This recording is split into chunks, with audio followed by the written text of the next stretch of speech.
for modern art is Impressionism. But did you know the word impressionist was first used as an insult? The term Impressionism comes from a scathing critique by Louis Leroy, which described one hated painting as a mere impression.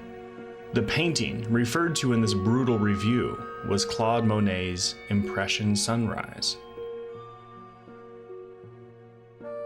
Impressionism was born during a time when the best-loved themes were religious and historical, and the French Academy of Fine Arts supported realistic renditions fervently.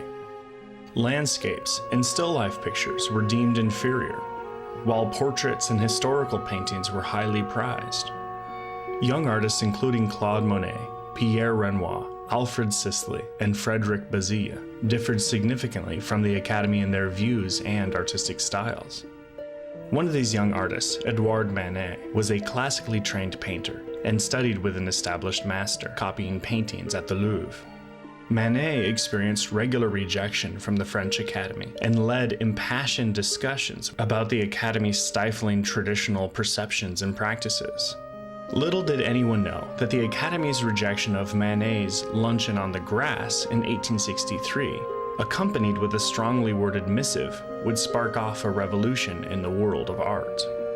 After more than half of the art pieces submitted that year were rejected by the French Academy, the public demanded to be able to judge the rejected work for themselves. In response to this public outcry, Emperor Napoleon III created the Salon of the Refused to let the public enjoy the rejected works. The Salon of the Refused exposed the world at large to the existence of an entirely new style and technique.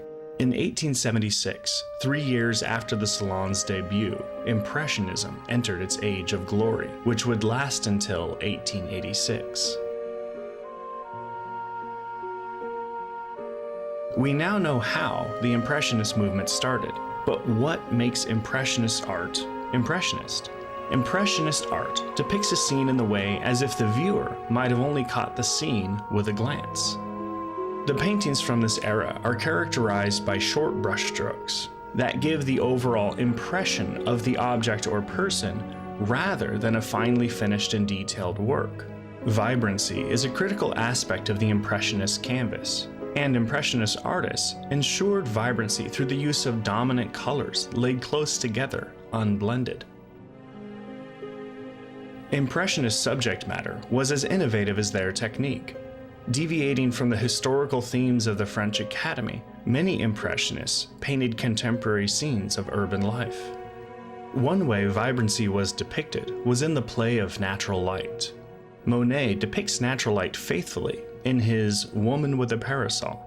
In this work, Monet captures his wife and son in an outdoor setting where the bright sunlight touches the top of Camille's parasol and the flowers beneath her feet tinge the front of her dress.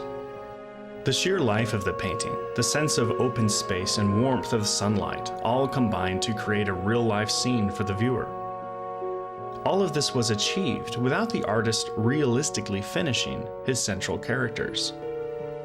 Renoir was another Impressionist artist who chose to challenge the Academy with his depiction of risque and pretty maidens. Renoir and Monet together worked over a 2-month period where they perfected the style that would later be called Impressionism.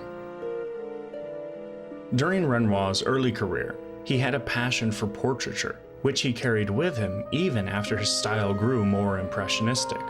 In fact, it is said that his success with portraits gave him the financial freedom to explore new techniques with landscapes and still lifes.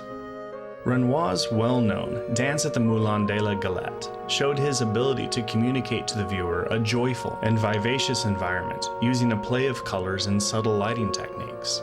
The critics at the time were not happy with this work at all, though Dance at the Moulin de la Galette is deemed one of the best Impressionist masterpieces ever created. If you've ever seen depictions of ballerinas by Degas, you'll understand why he is known as the master when depicting the human figure in motion. He did not fully abandon the classical technique in favor of the unfinished style of rough and bold brushstrokes that the Impressionists favored. This was especially evident when it came to the clarity of outline and continuity of contours in his work. However, his style definitely took an Impressionist slant, and this is clear when you take a look at his later works that prominently featured ballet dancers. Degas, who's considered to be one of the founders of this complex era, actually rejected the term Impressionism and preferred to be known as a realistic artist. In the late 1880s, there was yet another revolution in the art world, where a group of young artists once again chose to adopt a style divergent from the popular Impressionist style.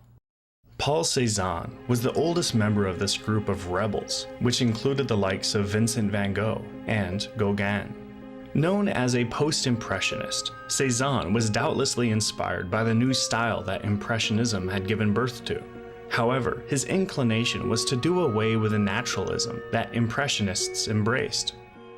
Symbolism was becoming the next big thing, although the style borrowed from Impressionist techniques quite heavily. Cézanne's work also differs from that of the early Impressionists by bringing a balance between the visual elements and the harmony of colors used.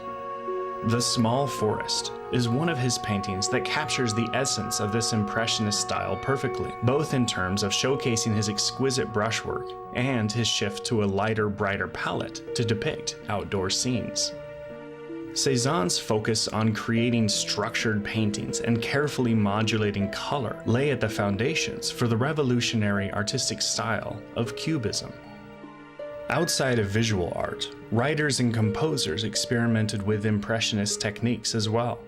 Charles Baudelaire's volume of poetry, The Flowers of Evil, inspired the symbolist movement in literature, which, like Impressionist artwork, communicated through non-formulaic impressions, with the goal of expressing the essence of a subject rather than reproducing it. Inspired by such poets, composer Claude Debussy deviated from the rigid formal structures such as the sonata and symphony in favor of less rigidly defined tonalities tailored to express the emotional themes of his work.